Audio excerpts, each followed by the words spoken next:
Okay, so again, this case that we're looking at is the half-mass cart at twice the distance, so r equals 0.6, and we have the higher mass cart, the double mass cart, at half the distance, so 0.3 meters.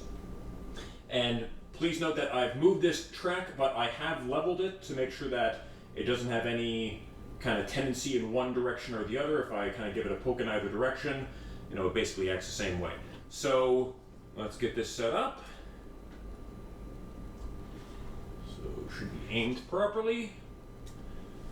And let's take some data. So this is half mass cart at twice the distance, trial 1.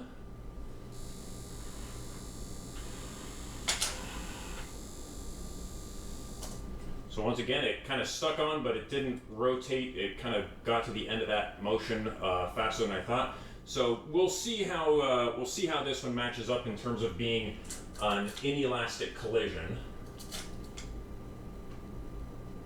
We'll go with that one for our first trial.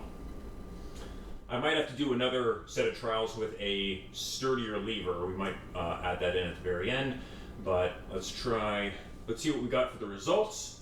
So for the results of this one, the velocity just before the collision was 0.446 meters per second.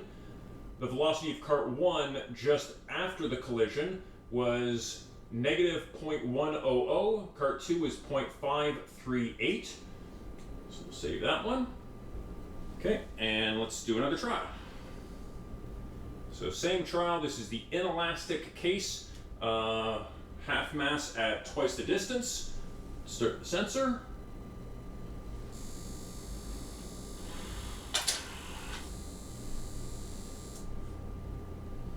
Again, since it's getting that kind of springiness to it, I'm thinking this is going to be much closer to an elastic collision than the inelastic that I wanted. But let's have a look at the data. So just before the collision, it was moving at 0.539 meters per second. Afterwards, cart 1 was moving at negative 0.126. Cart 2 was moving at 0.658. So we'll save that one as well. And now let's switch this out for what is supposed to be the elastic case. And I think this one's already going to be pretty close, a lot closer to the elastic than I thought it was going to be.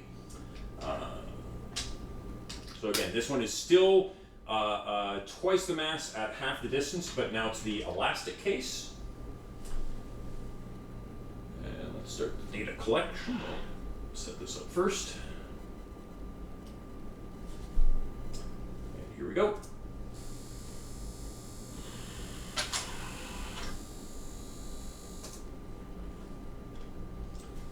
So let's look at the data. Before we had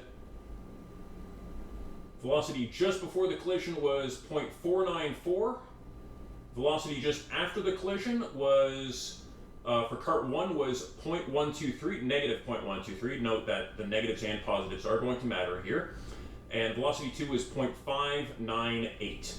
Definitely not twice the velocity that the first one started with. So just want to be very clear. We're doing the, I'm launching half the mass at twice the distance. And when the half mass cart is launched, it certainly does not have twice the velocity that the original cart had. But let's try one more trial with this setup.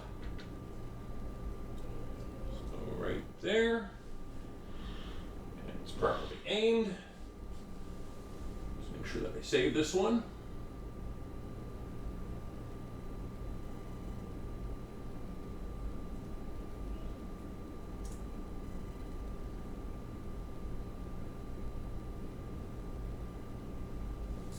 New trial, 3, 2, 1, throw. Okay,